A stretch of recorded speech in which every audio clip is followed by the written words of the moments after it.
What is going on, Sports Wars? We're here, we're live, and it is Championship Sunday, AFC Championship, NFC Championship. Two big matchups, one going to be talked about much more than the other, obviously. Patrick Mahomes and the Kansas City Chiefs versus Josh Allen and the Buffalo Bills. I imagine there's going to be a lot of eyes on that game. I imagine the ratings are going to kind of be out of control for that game. But that is coming up later this evening. Once again, we've got like 3 o'clock or 3:30 and 6:30 games or whatever. So we're going to have to wait a little while after this stream gets over before football actually starts. But we've also had a lot of coaching moves in the NFL. We're going to get to in a lot of that shit. Going to get into a lot of it today. And also MLB Hall of Fame. MLB Hall of Fame inductees, which, it's not baseball season right now, but obviously that is a big deal, especially one vote is the big deal when it comes to that decision. But Beardo, how are you doing, man? I'm doing good. Yeah, MegaCon in about a week and a half. A week and like 2 weeks, a week and a half. I don't know. And then, man, the fourth time the Buffalo Bills are going to meet the Kansas City Chiefs in the playoffs. Josh Allen and the Bills are 0-3 all time against the Mahomes-led Chiefs in the playoffs. So we'll see, man. I think America is pretty much pulling for the Bills today, except for Kansas City, pretty much. And but hey, the early game's exciting too. NFC East matchup in the NFC Championship. So Jaden Daniels could be the first rookie quarterback to appear in a Super Bowl, start in a Super Bowl. So that'll be interesting, man. We'll see what happens. I think the Eagles they should stick to their plan and not let Jalen Hurts throw too much. Just hand the ball off to Saquon Barkley, and it seems like it works. But Eagles favorites in that game. Kansas City Chiefs very small favorites by 1.5, 2 points in that AFC Championship game. And we are joined by John Matrix from Black and White Sports. What's up, John? Oh, what's going on, everybody? Well, Championship Sunday. I'm glad you're here, John, because I know that you were going to be so excited about the Dallas Cowboys' splashy new pick at head coach. We might as well get into that right away, actually. Yeah. That is just so damn funny. The Cowboys make the decision to not re-sign Mike McCarthy after a while, after not letting people interview him and then inevitably just letting him walk anyway. And then Jerry Jones does what Jerry Jones does, and he gives us the most pathetic milquetoast hire that he can probably control and do whatever he wants with ever, which is Coach Brian Schottenheimer. John, as a Dallas Cowboys fan, what do you think about this? Man, this is the best hire ever. Better than Jimmy Johnson, man. This is epic right here. Who needs a Belichick? Who needs a Pete Carroll who's available? Who needs a Mike Vrabel? Who needs that?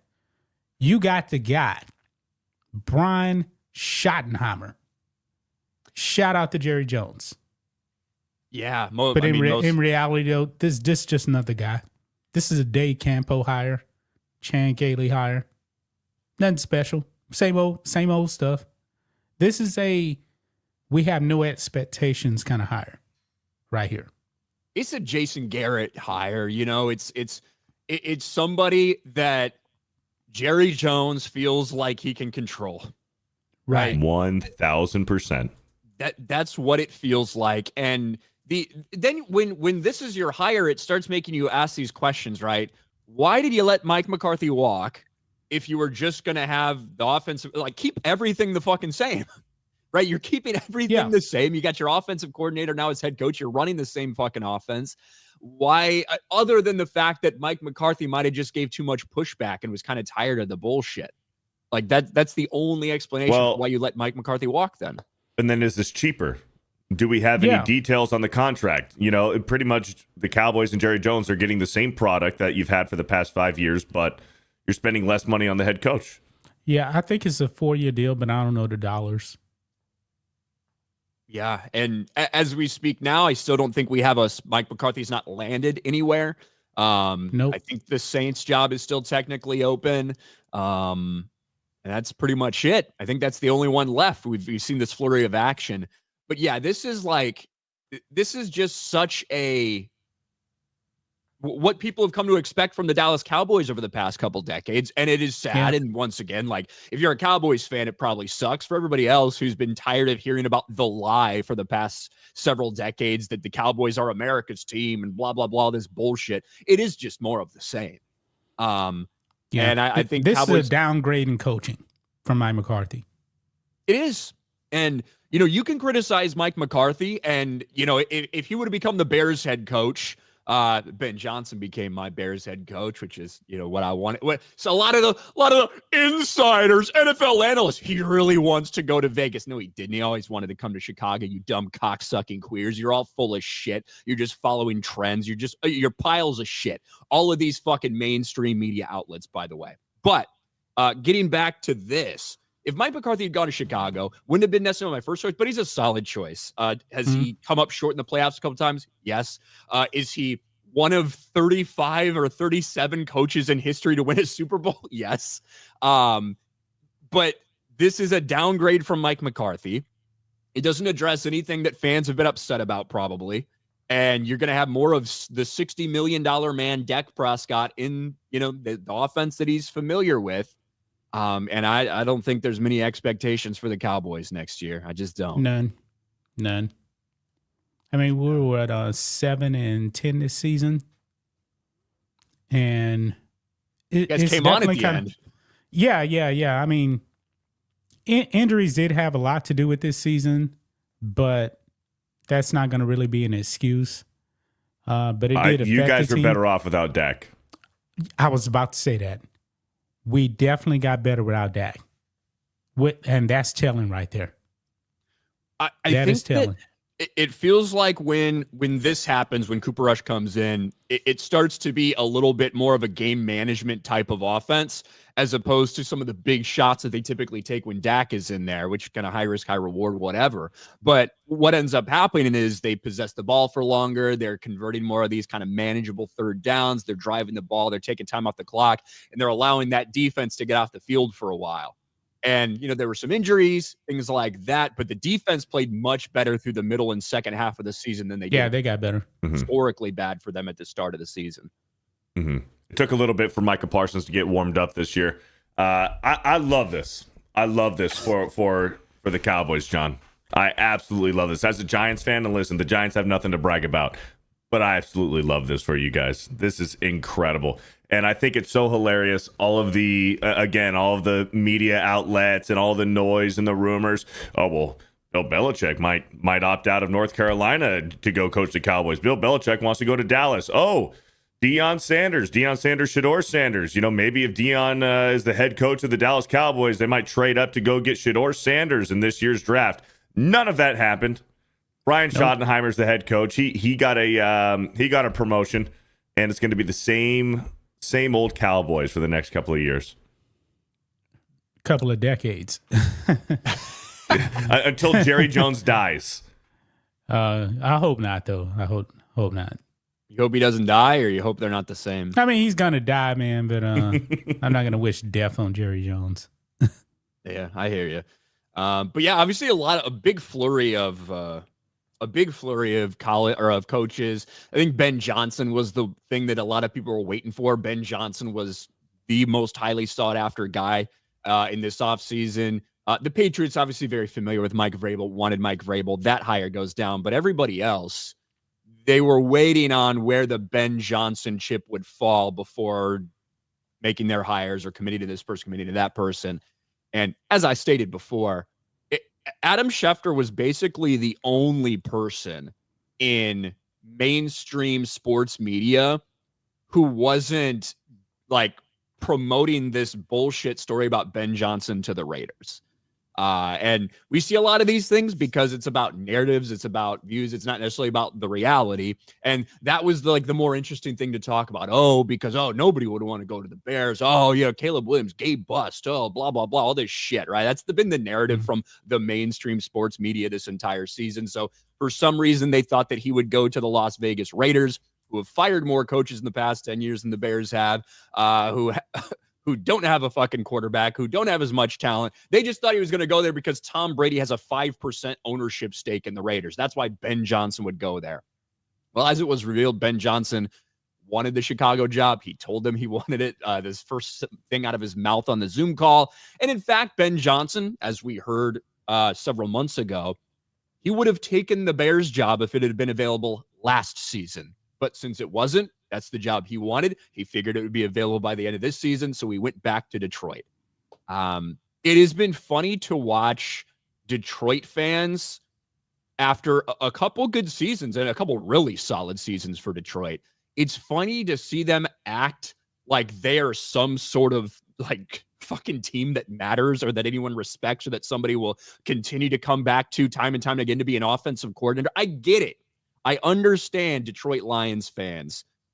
You haven't had an offensive coordinator leave your team to be a head coach since the JFK administration. I get that because you guys have sucked for the most part. But this is how the league works. People who are great offensive coordinators and defense coordinators get hired somewhere else. But it's very funny. Ben Johnson in Chicago. I'm not just like last season. I'm not going to get overly hyped, overly excited. He's the guy I wanted there. He's the guy I think will work there. Certainly a risk whenever you hire a first-time head coach, but I like Ben Johnson. I like his attitude. I like his messaging. And I like what he's been able to do with the talent at his disposal. And I personally, I think it's going to work out. I'm not going to go and say they're going to fucking make the playoffs next year. I'll say I predicted 8 wins last year. That didn't work out. I predict 9 wins this year for the Chicago Bears with this Ben Johnson retool. But one of many head coaches that got hired. Pete Carroll to the Raiders just yesterday or 2 days ago. And I'm already seeing some links and rumors that if the Steelers don't re-sign Russell Wilson, that Russell Wilson and both him and Pete Carroll are open to reuniting in Las Vegas. Yeah. That's going to be interesting. You know, Pete Carroll's 74, but obviously he doesn't act like a typical 74-year-old. He's 73, I think, actually. Yeah, he's 73, but that's the thing. Like, at the end of his Raiders tenure, like, he's going to be 80 years old coaching in the NFL. Yeah, I mean, is he still going to be out there fucking messing around on the field? Yeah, throwing passes at practice and stuff. I saw this post of like him and Jim Harbaugh. It's like I think we're supposed to do this for the rest of our lives. And it was like him at USC and Harbaugh at Stanford shaking hands after the game. Him at the Seahawks and Harbaugh at the 49ers shaking hands at the end of the game. And now obviously AFC West, Raiders and Chargers. I thought that was pretty funny. Yep. I thought that was pretty funny. Who else? Aaron Glenn is going to the Jets. Yep. I think that is a great hire. I think Aaron Glenn is I've enjoyed everything I've seen from Aaron Glenn. This is a guy who played a very long time in the league, who has all the respect of the guys because of that. Obviously, he's on the defensive side of the football, but seems like a dude to control it, like a guy who's going to have a lot of control over the team and is going to be sending the right messages. And I think that's what that Jets team probably needs at this point. They need a fucking hard reset with that locker room. Aaron Rodgers needs to go. I don't know what's going to happen to Aaron Rodgers next year. I don't. One of the Giants. I saw a mock draft that had the Giants at 3 selecting Jalen Milroe, Beardo. I saw a couple mock draft projections that had them selecting him. I sure fucking hope not. I sure freaking hope not, man. Bro, if we're gonna draft a quarterback, I think it's gonna be Shedeur Sanders.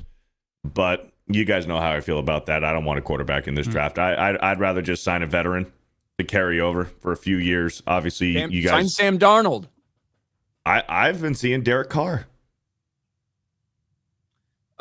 He's still doesn't he still have his deal with the Saints though, or is that over?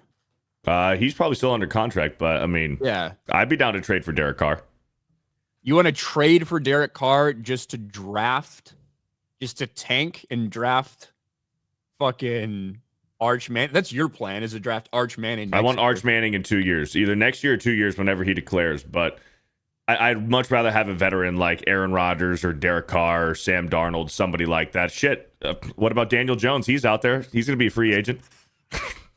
You could bring him back and save money. Just bring him back, man. Bring him back, save some money, you know, on a lower contract, and then just tank for Arch Manning in 1 or 2 years. I don't want a quarterback in this draft, man. They're all fucking bums. I want Travis Hunter. That's who I want. I want Travis Hunter. I don't want a fucking quarterback. I don't want Cam Ward. I don't want Shedeur Sanders. I don't want Jalen Milroe. Let's draft Travis Hunter and tank for the next 2 years and draft Arch Manning. But knowing the Giants and Joe Schoen, they want their guy. They're protecting their ass. They almost got fired. They should have been fired, Brian Dable and Joe Schoen, but we'll see. We're going to draft a quarterback, and I fucking hate it. Well, and Quinn Ewers declared too. Hey, there you go. I don't want Quinn Ewers. Dude, could you imagine we draft Quinn Ewers and then in a few years we draft Arch Manning? And he replaces him. And then he replaces him again. You're like, I've been here before. Yep. Stephen De Leon. Hashtag Bills Mafia. Hashtag shout out West Texas. Go Bills. Hey, I think everyone, unless you're in the Kansas, Missouri area, I think everyone in the country is probably rooting for the Buffalo Bills. There's a bunch of NFL players that want the Bills to beat the Chiefs. Yeah, everybody's sick of the team that's winning. That's how it works. Mm-hmm. Taker for 5. Pete Carroll, 74, is getting a lifetime supply of Depends and Insure as part of his contract with the Raiders. First time ever for an NFL head coach. We'll see if he needs it or not. I think that Pete, that's like a guy, hey, 4 or 5 years, you're going to stick around here. He looks great for 73, though. He doesn't look. He's got more energy. Old. He's got a lot of energy. But he doesn't look old. Pete Carroll's looked the same for 20 years. Yeah, he's got a ton of energy. So yeah, he's been 70 for 20 years. Yeah, it does feel like it. Alex McCarthy, no Packers, no Jags, so I guess go Bills. There you go. Prod Lomo for 199. Y'all hated my birds all year, but we gonna show you TD. You sound like a Philadelphia fan, by the way. I fucking despise the Eagles. I think Jalen Hurts is a fucking bum. I think Nick Sirianni is a cocksucking bitch. I fucking hate that team so much.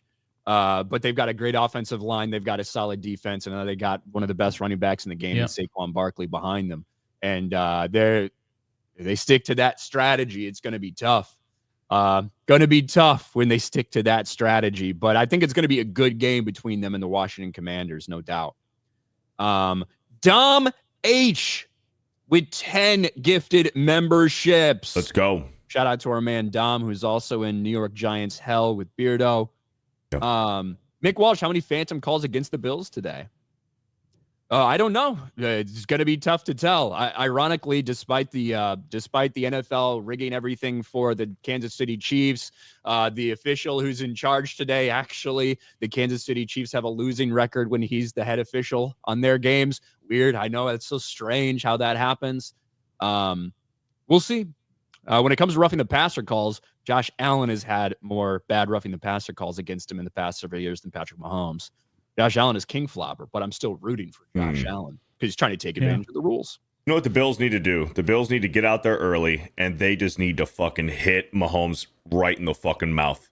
They're going to get flagged for it, but it doesn't matter. Set the precedent early. I think what you do is you bring in one of your backup DB, whatever, right? Somebody who doesn't fucking matter. Somebody who never dresses. And just fucking earhole him. Bring this guy out. Just have him fucking crush Mahomes right in the fucking head. Just crown to crown, targeting all this shit. Everybody else will pay his fine for him. He'll get kicked out of the game, whatever, and then play the rest of the game. Yep, I agree, man. That's how you stop the Chiefs and Mahomes with getting away with these loopholes that the Chiefs are so good at finding with these new rules against the defense, where the defense can't play defense. You got to get out there early, fucking hit him right in the fucking mouth, ear hole him, put him down, fucking lay on his ribs, fucking kick him, step on him, and fucking take the penalty, because you're gonna get penalized anyway if you two-hand touch the guy. So you're gonna get penalized anyway. Get your money's worth, fucking ear hole the bastard, and take your 15 yards, but you set the precedent early.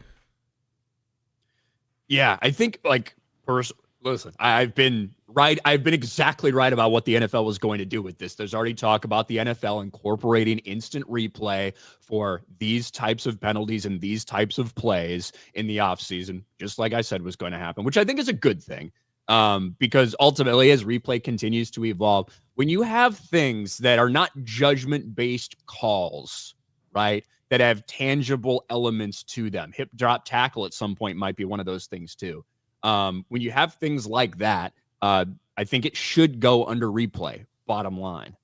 And I think that's what you're going to see. I think you're going to see they'll do it next year. Replay system utilized, because as much as all the talk is about Patrick Mahomes, it is not just Patrick Mahomes that does this. It is a lot of quarterbacks. Josh Allen, who everyone's rooting for included, I'm rooting for Josh Allen in this game, has drawn more bullshit roughing the passer calls off flops than anyone else in the league.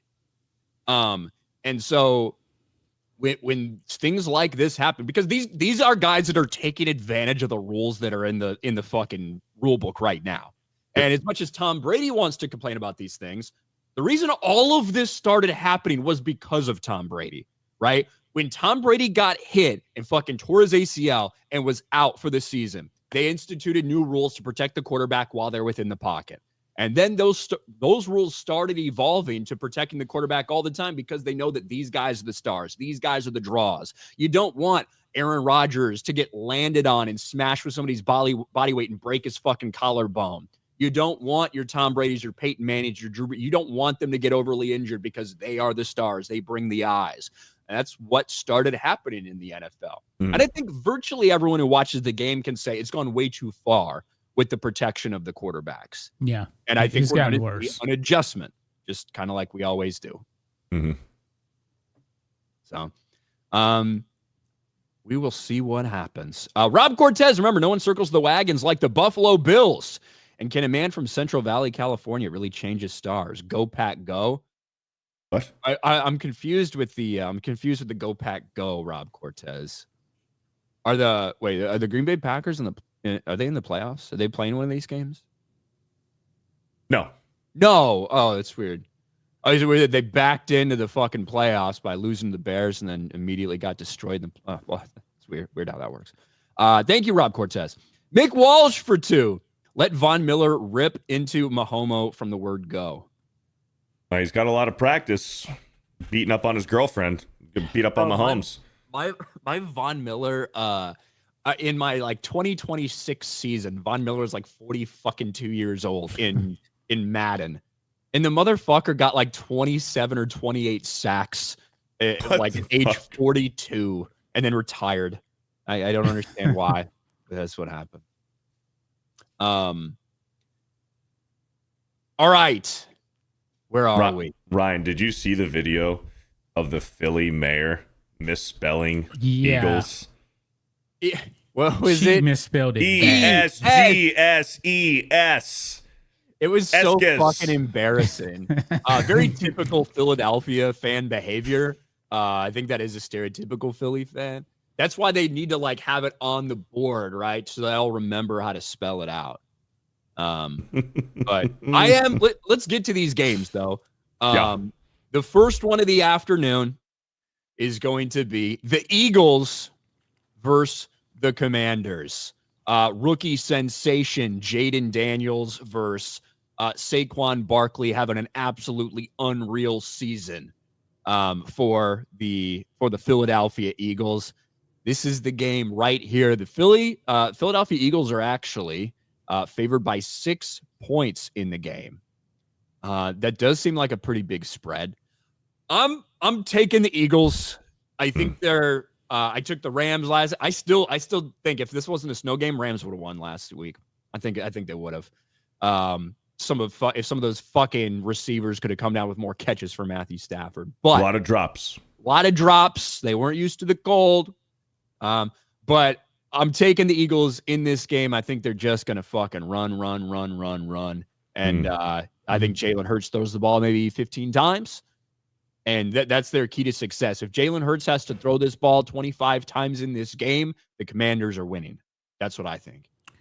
Yeah, I think the Eagles are going to win too, but I really would like Washington to win.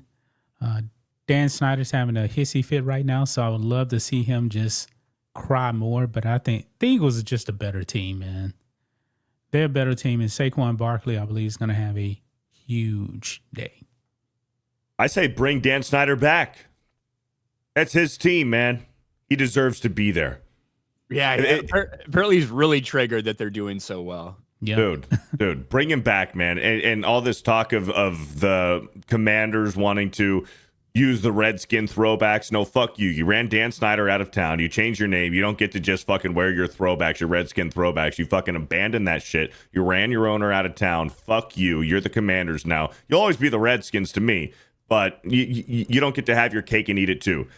With that being said, I think that the Redskins are going to cover today. If you're betting, Redskins are going to cover. I think that the Redskins are going to win, but definitely, for sure, they're going to cover if you're betting. I don't know. I just like the Redskins today, man. I had not been convinced all postseason with Philly. I think last week, like you said, Ryan, if it weren't a snow game, I think the Rams would have won. They weren't very convincing against the Packers at all. Jalen Hurts has been hit or miss. He's got a bum knee, and if it weren't for Saquon Barkley, they'd have already been eliminated. So I think Saquon's going to have a big day today. I don't predict A.J. Brown to do anything too particularly exciting. Maybe a touchdown from Dallas Goedert. He seems to be a stud, unlike Mark Andrews this postseason. But I still like the Redskins, man. You know, I think that I hate that I think the Eagles are such trash and they continue to just win and win and win. It's mostly, I think, just because I don't respect Jalen Hurts as a quarterback. And like if you're given this, if you're given these things, and these are the players with the skill sets they have, you have this great fucking offensive line. I get it. Like there's no reason for Jalen Hurts to drop back like a traditional quarterback and throw the ball 30 times. Like there's no reason to do that. It's just like I just hate it. Like I hate fucking seeing it. Didn't you tell me the other day, a few weeks ago, that against the Packers game, Jalen Hurts had his first traditional drop back pass that wasn't a play action or an RPO all season long in the Packers game? Maybe of his career. Like a play that starts from under center, right? Where there's no play action, there's no RPO. It's literally just a drop back and a throw. It was like the first completion Jalen Hurts had in years that was like that, which is wild to think about. Yeah. Wild to think about. But yeah, with all that being said, with the team they have and with Saquon Barkley and that offensive line, I'm taking the Eagles. You know, I do think the Commanders lost. I forget who it was. Didn't they have a bad offensive line injury last week? It's hard because all these games are running together. Offensive line. The Packers lost their center. He broke his leg a few weeks ago. Hold on. Let me look at the injury report. Darren Payne, defensive tackle, is out, and Sam Cosmi, guard, is out. Yeah, that might be it. It might be Sam Cosmi. I don't remember. I felt like there was an injury last week. But either way, this Commanders team is not going to be out of it.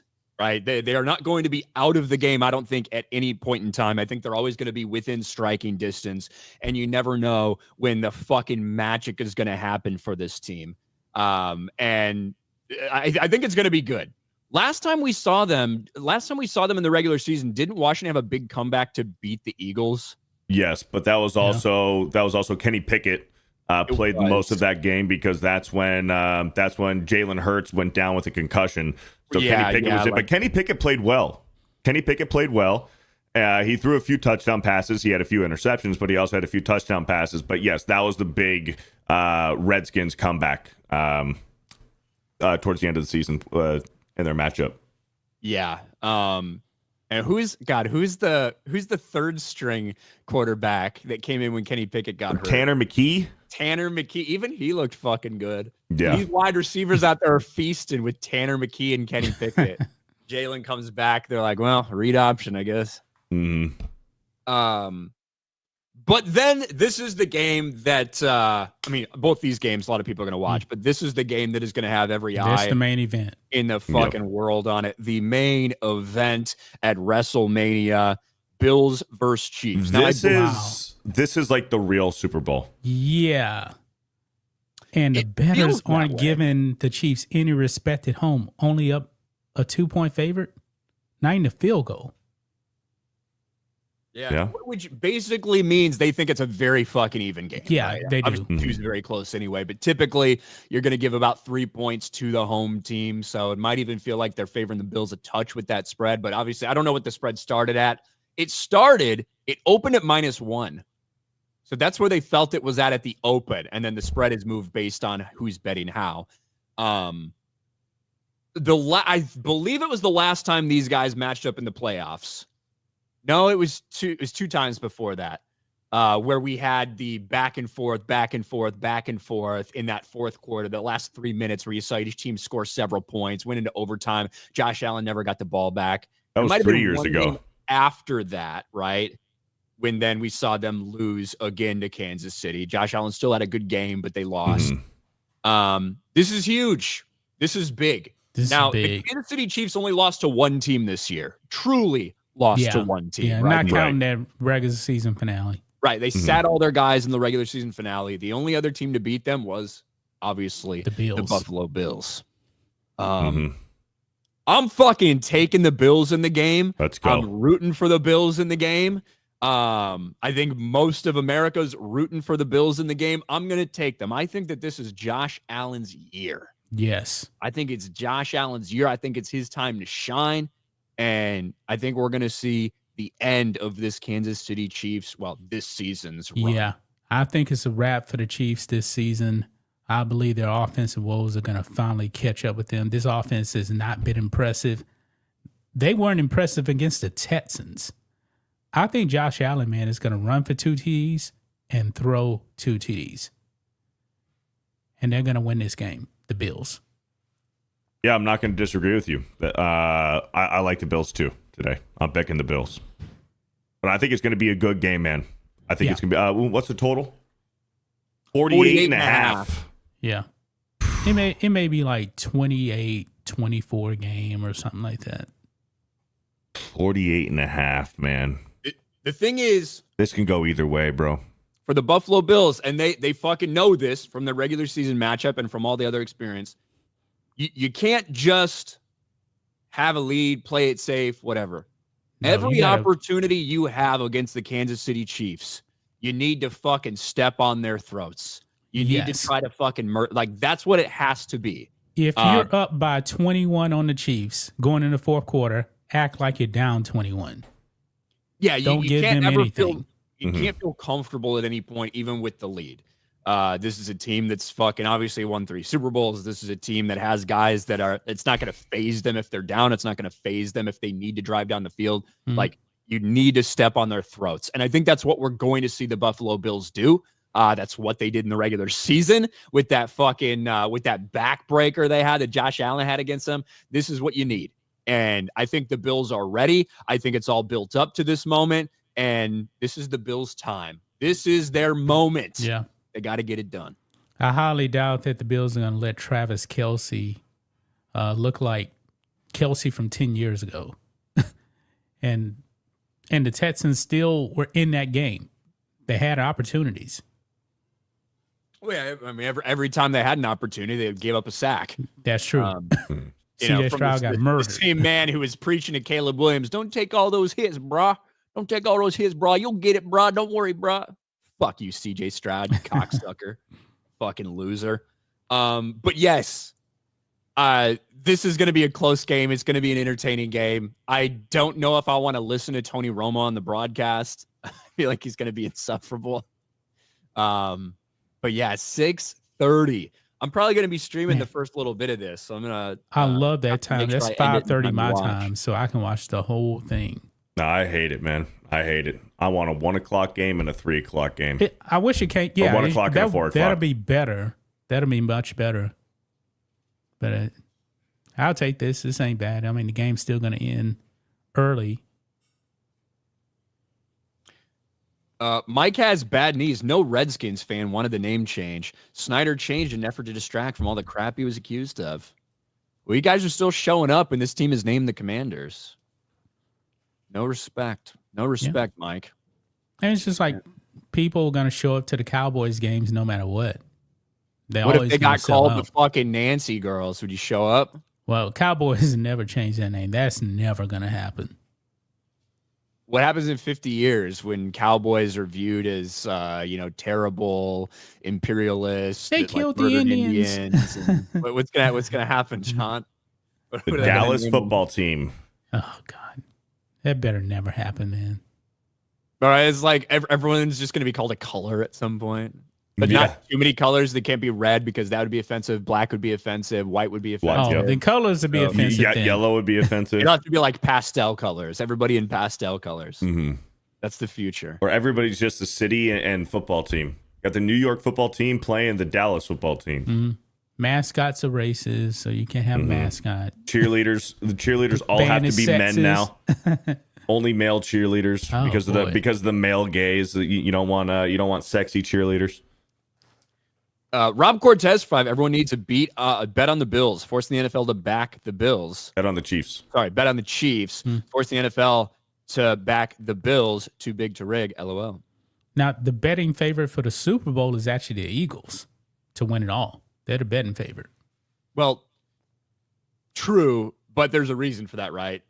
I can guarantee you, if the Chiefs and the Bills weren't playing each other, it would probably one of those teams would be the betting favorite. But because they have to play each other, like one of them can't. Do you know what I mean? Yeah. So yeah. That's why the Eagles to me are the betting favorite to win the Super Bowl right now, because in a lot of people's minds they have an easier matchup, so an easier path to even be in the Super Bowl. Whereas the Chiefs and Bills have to play each other. So what happens if the Eagles win and say the Chiefs win or the Bills win? We'll see what happens. Those numbers are going to change. Yeah, but both numbers will change out, and I think that the AFC team will probably end up being the favorite over the Eagles. That's just my guess. Yeah. But yeah. All right, over on the Rumble side, Kenny Curvecock. Cowboys should hire back the greatest coach in the franchise history. I'm talking about the great Kevin O'Shea. If you know, you know. What do you think about that, John? No. No? You know what the Cowboys did with hiring Brian Schottenheimer? It's when Tom Coughlin retired and they just promoted Ben McAdoo. That's true. That's exactly what the Cowboys just did, but maybe worse. All right. Where are we? Oh, let's talk about MLB Hall of Fame. Let's talk about Major League Baseball. Oh, yeah. Because we did have, it's obviously off-season Major League Baseball, a couple signings, things like that happening. But one big thing that happened over the last couple days was we found out who the Hall of Fame induction class is for the next year, and we had Billy Wagner, CC Sabathia, and Ichiro. Yeah. Now, I don't think really surprised that any of these guys necessarily made it. I think all of them deserve to be in the Hall of Fame. I was a bit. How long has CC been on the ballot? I think this is first year. Wow. That is the only surprising thing. First ballot Hall of Famer? A first ballot guy for him. But nah. I got something to say about CC Sabathia, though, in comparison to another guy who will not be in the Hall of Fame. But the thing that was a big talking point was that Ichiro was not unanimous. Ichiro missed out on one vote by being a unanimous Hall of Famer. I'm not going to sweat that. You want to know why? Why? Ken Griffey Jr. was never unanimous, and Ken Griffey Jr. was way better than Ichiro. Respect Ichiro, no doubt about it. But sorry, John. No, go ahead. In recent history, who's the only unanimous was Mariano Rivera. Oh, yeah. He was Mariano Rivera, I believe, was unanimous. Yeah. Jeter wasn't, right? Jeter wasn't. On one vote, too. And this is bullshit. This is like old school MLB gay shit, right? Where these writers are like, well, this guy didn't matter. It can't be unanimous because this guy wasn't unanimous. And who fucking cares? Yep. Someone having a unanimous vote for the MLB Hall of Fame does not mean that person is the best player of all time. Do I think that Derek Jeter is the best player of all time? No, he's not even a top 10 player all time. Not by a wide margin. But is he undoubtedly, unequivocally a Hall of Famer? A Hall of Famer? Yes. And the same thing with Ichiro. Is Ichiro the best player of all time? No, not even close. But there is no argument for a single person leaving him off the ballot. Yeah. Especially when you consider Ichiro's career as a whole and the fact that when he came over here, he was in his prime. He was 27. 27 years old when he took his first major league at bat. Yeah. And he went on from age 27 to age 36 to have 10 straight All-Star appearances, 10 straight Gold Gloves, right? And bat over 300 every one of those years. Obviously, he went on to play a lot longer, but now you can't take into consideration his Japanese stats. I think that's bullshit for people that want to be like, well, if you had his Japanese stats on his MLB stats, he'd be the all-time hits leader. I don't fucking care about that. That's not the same. Right? Because it's like adding your minor league stats. Okay. Japan might be a great competitive league. It's not fucking Major League Baseball. So you can't do that. Right. However, there's no question Ichiro's a Hall of Famer. Yeah. And I'm so sick of people doing this like stuck up nonsense to not let someone have a unanimous choice. It's fucking dumb. It's gay. It's stupid. I'm surprised that Carlos Beltran is getting in that season. Like every player that's gotten 70% or more but didn't make the cut, they've gotten in that season. So Beltran looks like he's definitely getting in that season. It's interesting. I do think he'll get in next season, but the one caveat with Carlos Beltran is, he took a hit last year in voting after the cheating scandal broke. Right. Now, obviously, we've got a lot of guys on here associated with cheating, like Alex Rodriguez, like Manny Ramirez, right? Like when guys are associated with Andy Pettit, when guys are associated with cheating, they typically don't get in. But this is different, right? I think it's completely ridiculous that you would put Carlos Beltran in and not Alex Rodriguez. Right. That's insane. Alex Rodriguez, one of the greatest players of all time, is not even a question. Yeah. Yeah, and so that's why I think it's interesting that Carlos Beltran is that close and will likely make it next year when, we've got all these guys who are impacted by steroid era stuff and what the judgment is based on using steroids. Carlos Beltran was essentially the one that ran this entire cheating scandal scheme. Mm-hmm. He was the ringleader. But whatever you want to think about it, right? Whatever you want to think about it, like he was the guy kind of behind that. Mm-hmm. And to me, that feels more fucking nefarious than a lot of guys who were doing what a lot of guys were doing then and, taking steroids. But let me ask you this, though. Forget about cheating scandal. Carlos Beltran, is he Hall of Fame or Hall of Very Good? I think Hall of Very Good, probably. That's what I was thinking, too. I agree with that. Same thing with Andrew Jones. Yeah, Andrew Jones too. Yeah. Hall of Very Good. He was good in his prime, but he's not a Hall of Famer. Yeah, I don't think he did enough for sustained time. He was solid in his prime. Billy Wagner does make the Hall of Fame. About damn time he got in, though. What's that? About damn time Billy Wagner got in. He should have been in. Yeah, and it's tough because he was more dominant, but didn't have the longevity of some of these other closers. So it's always those things you got to take into account. Isn't he second or third all time in saves? He's somewhere up there. Possibly, but there's a big gap, right? Mariano Rivera and Trevor Hoffman are like over 600. You can't compare anybody to Mariano Rivera, though. Right. Well, Trevor Hoffman, you probably can. Yeah. Right? Trevor Hoffman had a ton of saves. Right.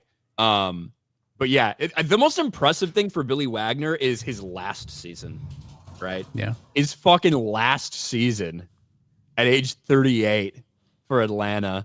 He had 37. How many saves did he have? Fucking 37 saves and a 1.43 ERA. Nice. That's insane. Fucking wild. But I mean, the Ichiro numbers are wild. Obviously, you look at his first 10 years, which is his prime, because he came in at 27. All-star all those times, MVP and Rookie of the Year, Gold Glove for 10 years straight. That's crazy.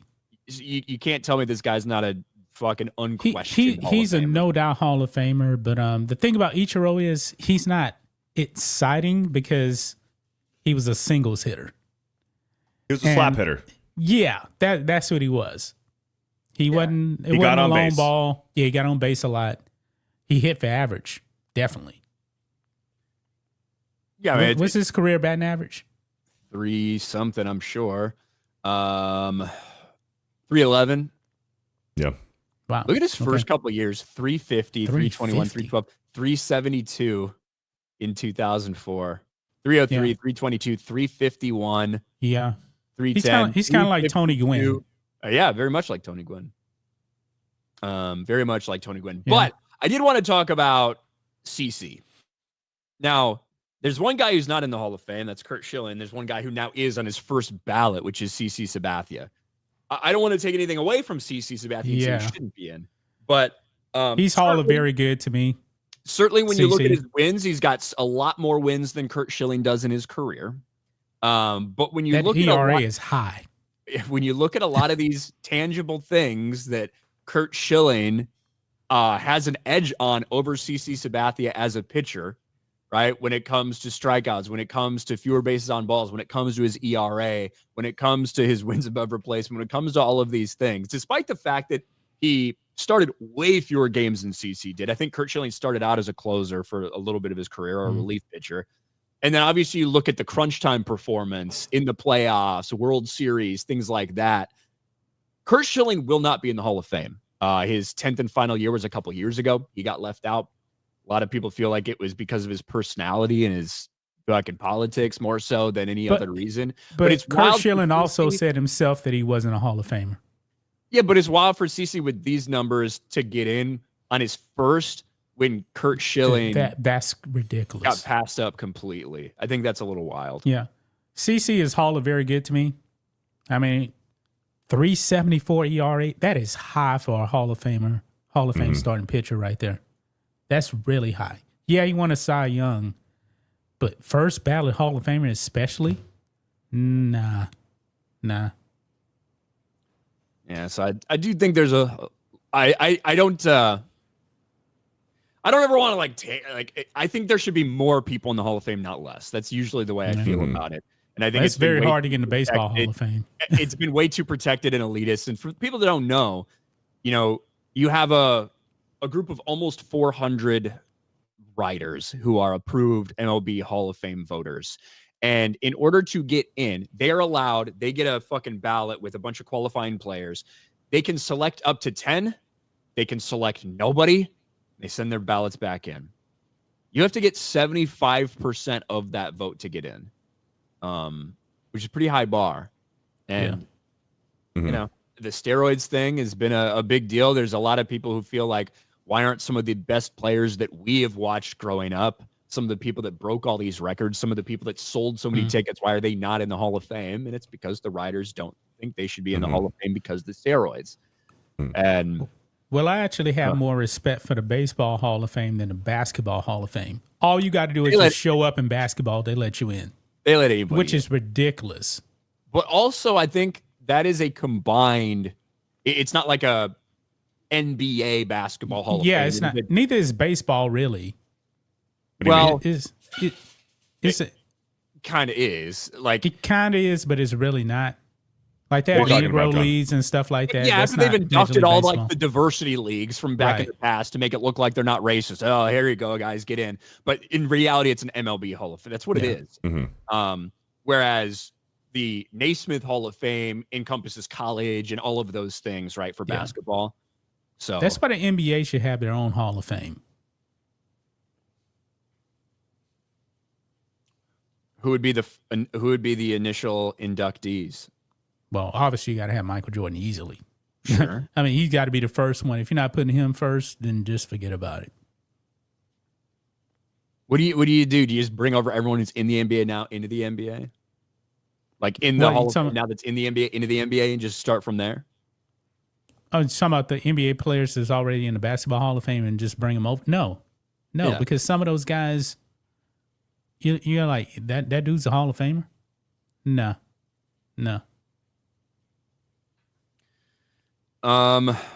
Like, I believe, is Vince Carter in the Basketball Hall of Fame?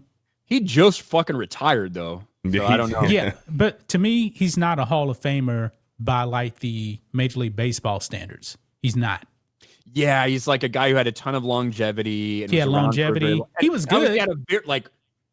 He's in the dunk wild. Hall of Fame to me. The dude was one of the greatest dunkers ever. 2000 dunk contest. Wow. Zenny Biscuit, congrats to White Abadio on winning the Pegasus World Cup and Kentucky Oats winner. Torpedo Anna on being 2024's Horse of the Year. Congratulations. Hey, congratulations. Thank you, Zenny Biscuit. Storm Shadow, keeping McGuire and others in the steroid era out is bullshit. Baseball's viewership was way down to the race from Maris's record. Without roids, baseball was dead. Yeah. And that followed the strike. Was at 94, 95 whenever the strike happened, and that obviously turned a lot of people off and things like that. What are Mark McGwire's? Let's look at Mark McGwire's career numbers. He had a ton of home runs, man. Yeah, because I mean, some people forget about all the Oakland A's Bash brothers. He was fantastic, man, in the 80s. Let's look at old Mark McGwire. 263 career batting average. Yeah, he didn't hit for average. He struck out a lot, but he had a ton of home runs. Yeah, you have obviously this year he only appeared in 18 games, not even qualifying for a rookie at that point, just the end of the game or end of the season probably with expanded rosters. 49 home runs in 87, 52 in 96, 70 in 88, and 65 in 99. Man, that 98 season, man, was memorable. Bro, do you remember? Everybody was watching it. Was it the 99 All-Star game that was at Fenway Park? You remember that? I don't remember the All-Star. When Ted Williams was out there in a fucking golf cart and fucking McGwire was hitting bombs over the Green Monster in the home run derby and shit like that. I don't remember if it was 99 or not. But yeah. Yeah. I mean, so total overall, how many home runs does McGwire have? 583 home runs. McGwire's a Hall of Famer. Not quite in the 600 home run club. 263. A lot of fucking RBI. I don't like that. One thing about baseball, they make it seem like, oh, you must have 500 home runs to be a Hall of Famer. You must have 3,000 hits. I don't like that. I look at it as like. Well, I don't think that's the case. I think it's going to depend on your position and what you do and like all these things. It's like now, if you get to that level, you're almost guaranteed to be. Yeah. Right. No matter what type of player you are. But yeah. Nomad for $5. Quick aside, does a Giants fan think Eli Manning with a career record of 118 and 118 is a Hall of Famer? No. We already had this conversation, but no, he's not a Hall of Famer. Eli Manning is a Hall of Famer, and he's getting in first ballot. No. Well, this summer, John, when he gets his gold jacket. Dude, he was a mediocre quarterback, man. He was all right.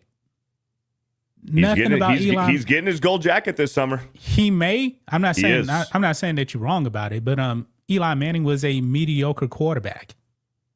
John, he won 2 Super Bowls in 4 years, and he's a 2-time Super Bowl MVP. He's getting in the Hall of Fame. Really, I think the reason why he may get in is because who he beat. That has something to do with it too. Absolutely. If he had beat, just any other team with another quarterback 2 times still, he's not getting in. I think that.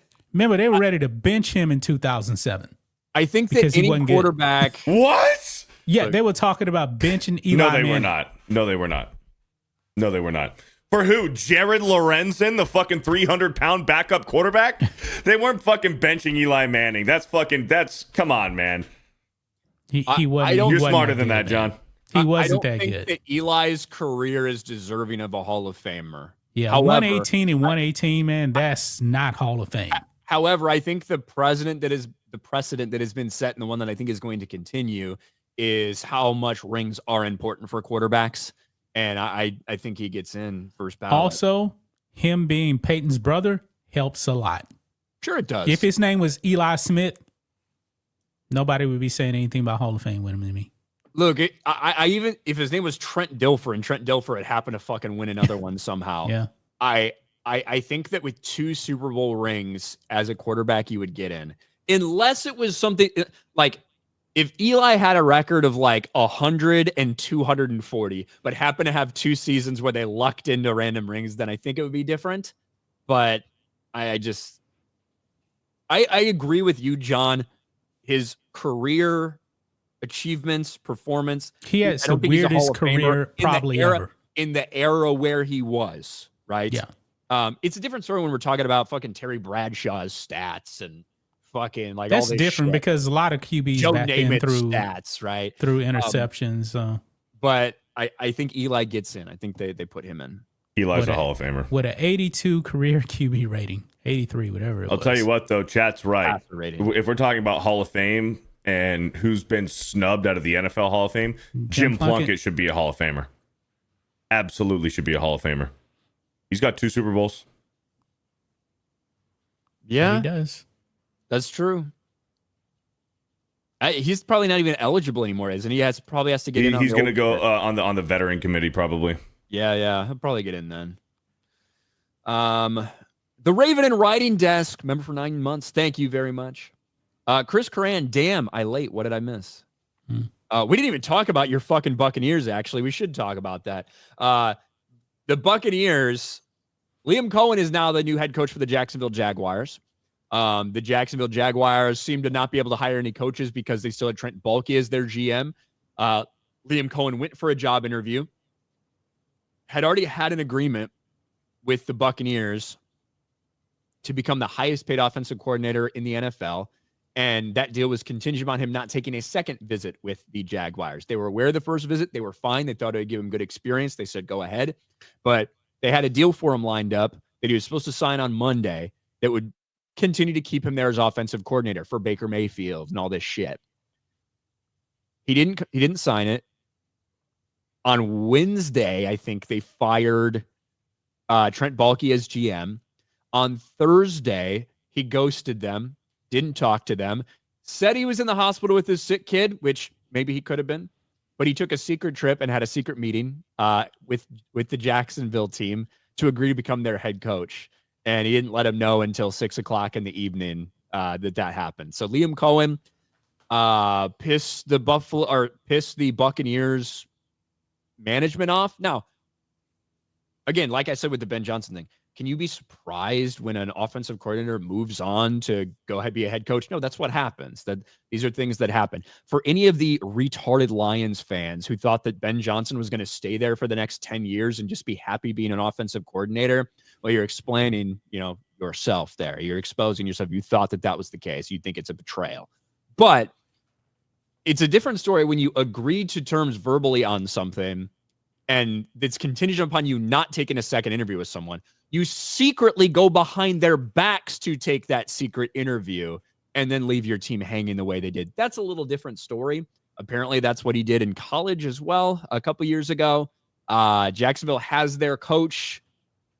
A lot of people don't have respect for the way it went down. But Baker Mayfield will now be on his, 9th offensive coordinator in 9 years in the league. Wow.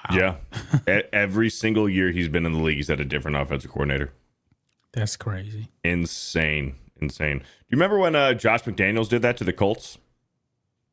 Josh McDaniels agreed to be the Indianapolis Colts head coach, and literally he agreed to be their coach, and he's flying back to New England to go home, and he calls them up on the plane, and he said, "Yeah, never mind."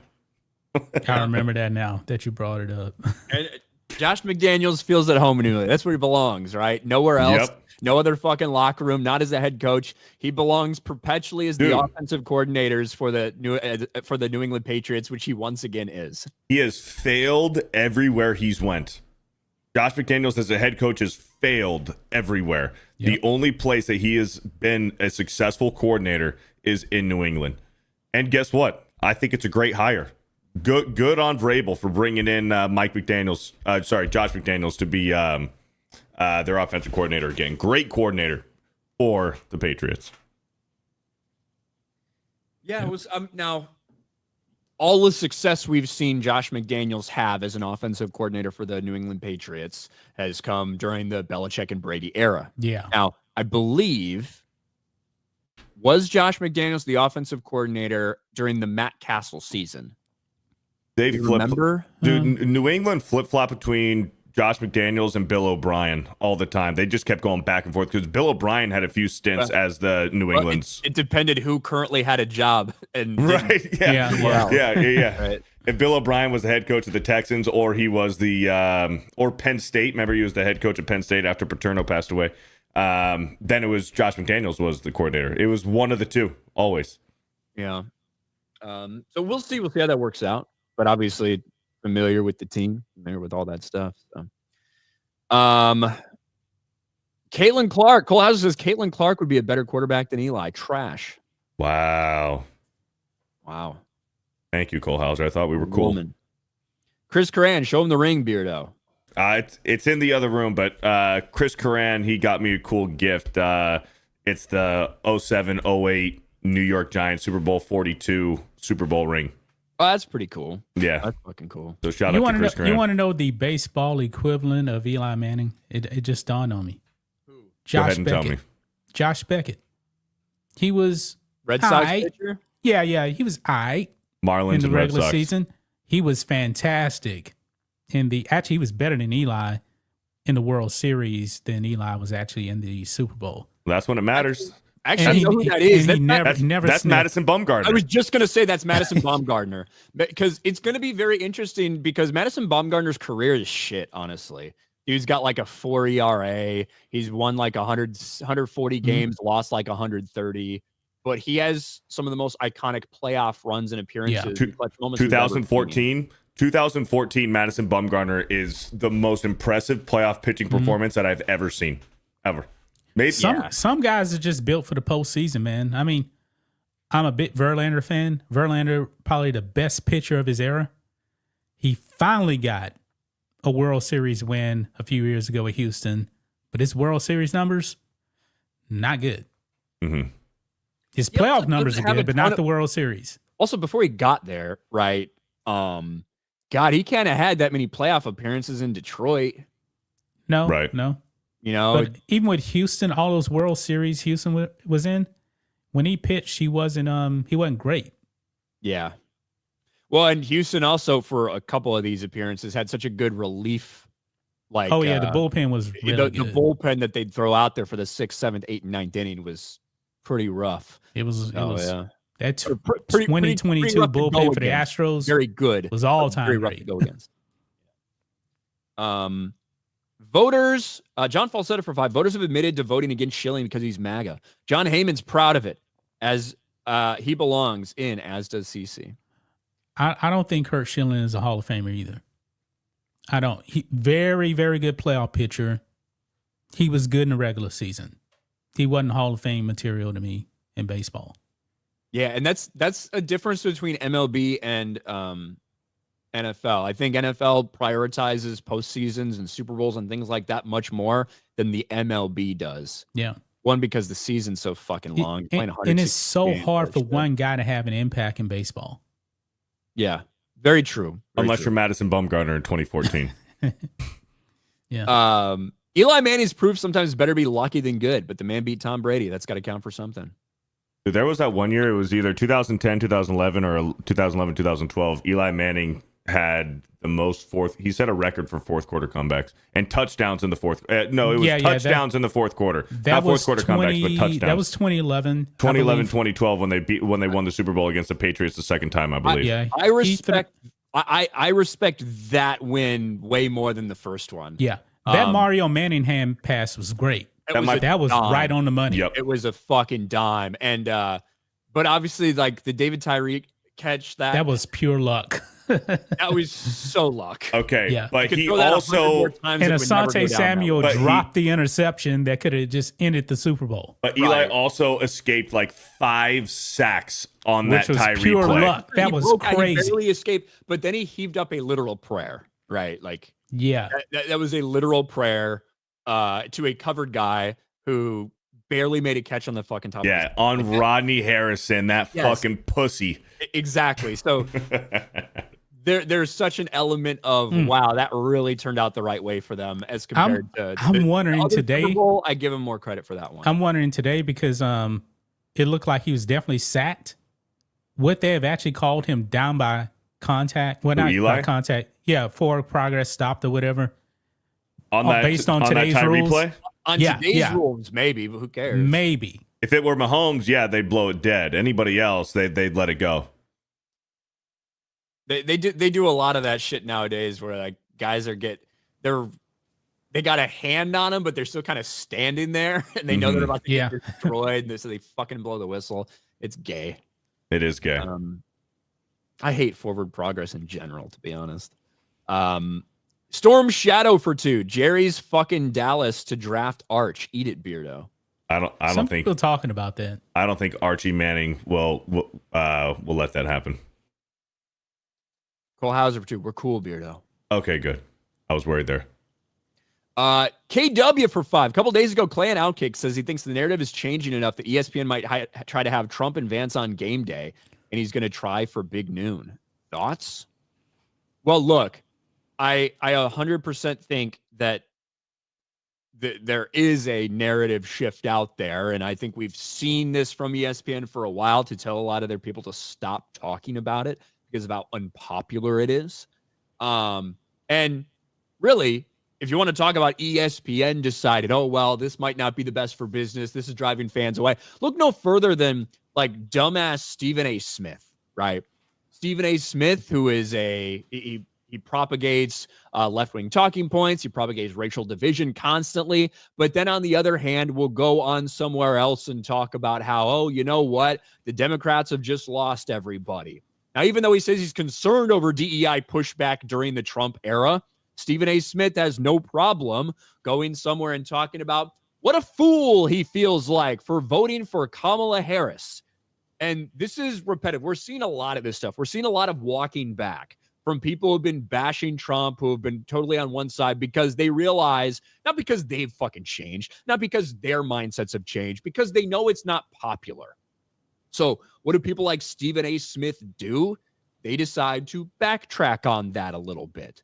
And so it looks kind of ridiculous when you see how much shilling these people have done in the past for this. Stephen A. Smith says, I feel like a fool for falling for this bait. We didn't actually elect Kamala to be the DNC nominee. She came out there like a rock star, but no one actually voted her. She never would have got it if we'd actually gone through the process. And now I'm sitting here feeling like a fool for voting for Kamala Harris. That's all well and good, but I think we've seen enough Stephen A. Smith to kind of know who he is at this point. And that's kind of all, to me, this is all a fucking ploy just to gain sympathy and gain more viewership back from the ones that they've lost over time. Mm-hmm. He wouldn't be saying that if Kamala won. No. And the thing is, though, I'm not surprised that Stephen A. says like he says he's a fool for voting for Kamala. If you actually listen to all his political tapes, he never one single time told you why he was voting for Kamala. Not one single time. If he did, it was like, oh, but Trump. Yeah. Not one single policy he agreed with Kamala on. Not one. Exactly. But I do think, regardless of his flip-floppy, wishy-washy bullshit behavior, it is indicative of the reality for a lot of these sports news programming. Like Fox Sports, they're still letting their fucking retards over there like Joy Taylor, when she doesn't have a dick in her mouth, she's talking about Trump or bashing Trump. Not a very good idea. I think as terrible as ESPN has been about all this over the last several years, and as much as they have been responsible for pushing this shit down everyone's throat, I think they do understand how bad it is. There's a reason why during the national championship game on the night after the inauguration, they aired President Trump's message to both of the teams right after he got inaugurated, right? And there wasn't any comments about it. There wasn't anything, because I think a lot of the people that care about the bottom line and they realize they're continuing to lose money, I think they've put out a directive to stop being so antagonistic towards Trump and Trump supporters, because it's clear that it's popular. So stop pushing the audience away. Now, will all these people continue to fall in line with that? I highly doubt it. It's going to turn around eventually. Behavior that you know that's the way he's going. Go ahead, John. ESPN will go back to going full Trump derangement eventually soon. It's going to happen. I don't doubt it, but I do think that there has been a mandate to stop it with a lot of this shit. And I believe the one thing that's probably going to really, really trigger them, Trump wrote an executive order to end birthright citizenship, and it got blocked. This is going to go to the Supreme Court.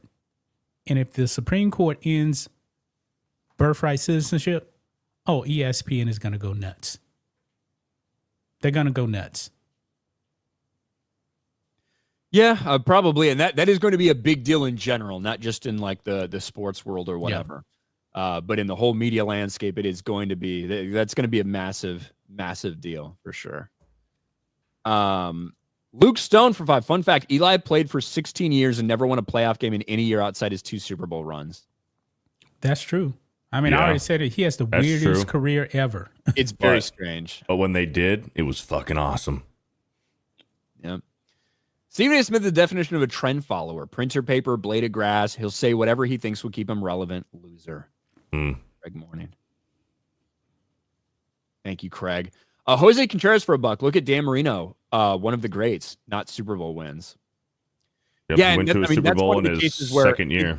That's one of the cases where his numbers are so insane. Yeah.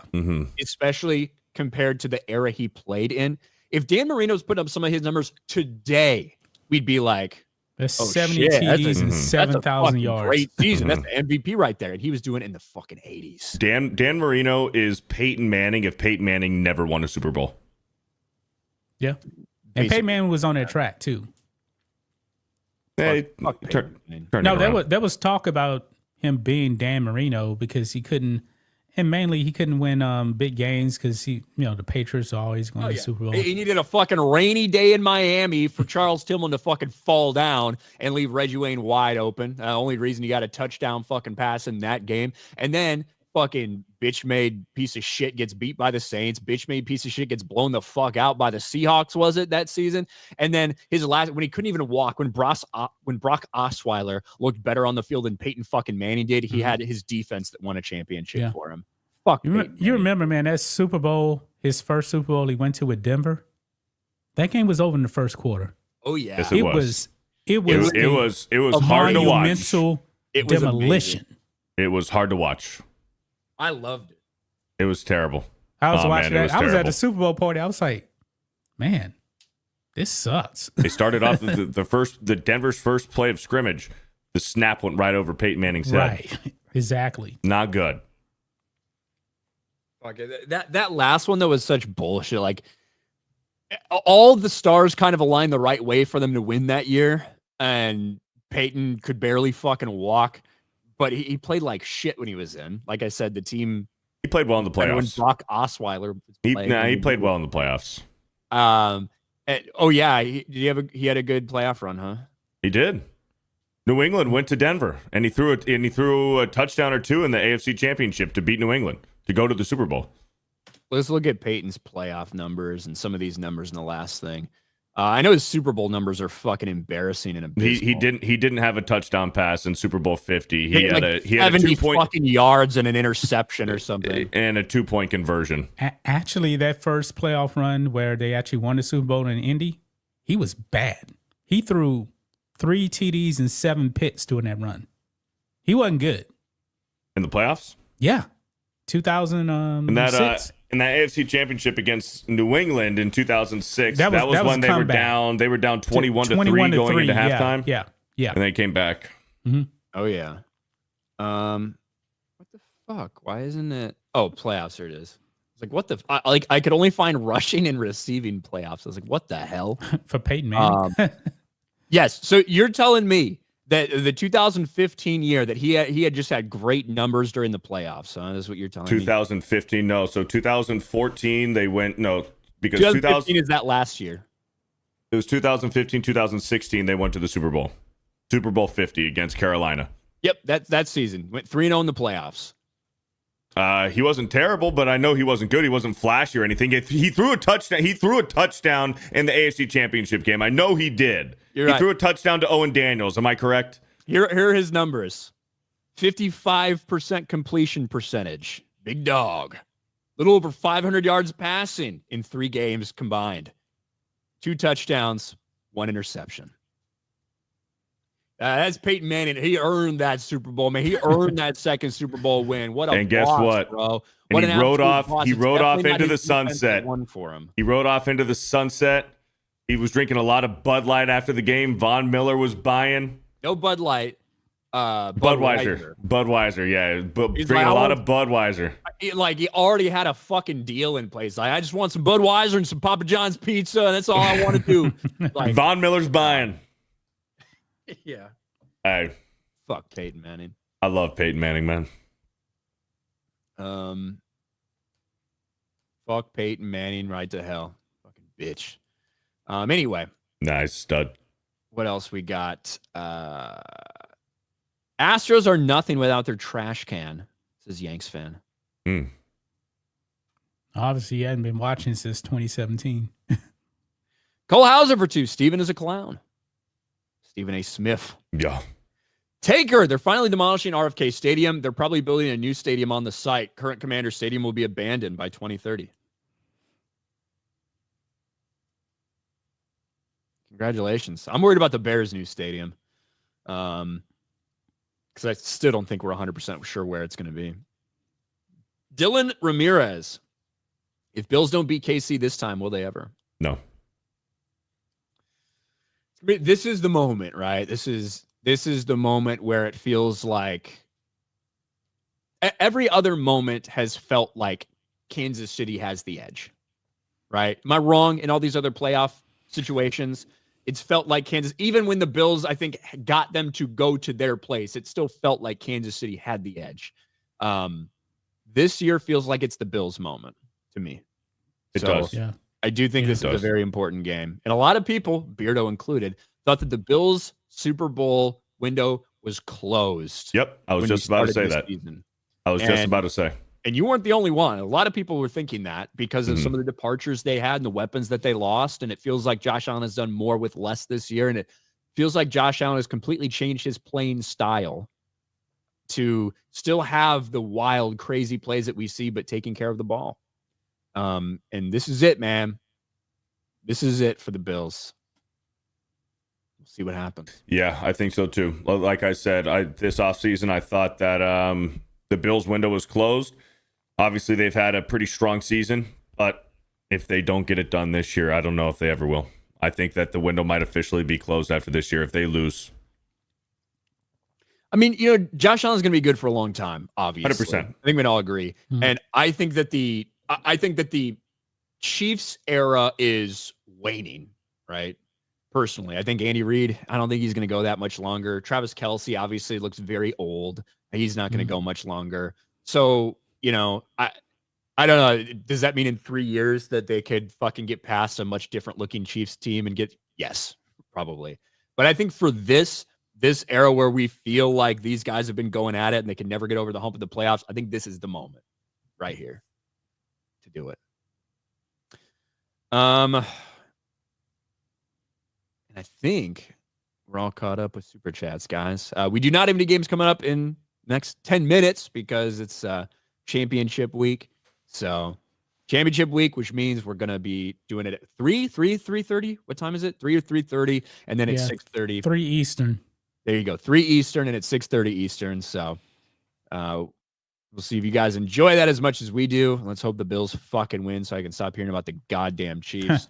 Yes, please. John, what do you guys got going on? Oh, not much. And gonna watch all the games and probably follow up a video once the Super Bowl is set. What about you, Beardo? Just watching football, man. That's about it. There you go. Zach Ertz, anytime touchdown today. He's scoring. That's been your go-to every week. Just about, man. And it usually hits. The past couple of weeks, it's been hitting. He's going against his old team. Yeah, revenge game. Yeah. So, all right, guys, that's going to be it for us. We will talk to all of you later. Bye, everybody.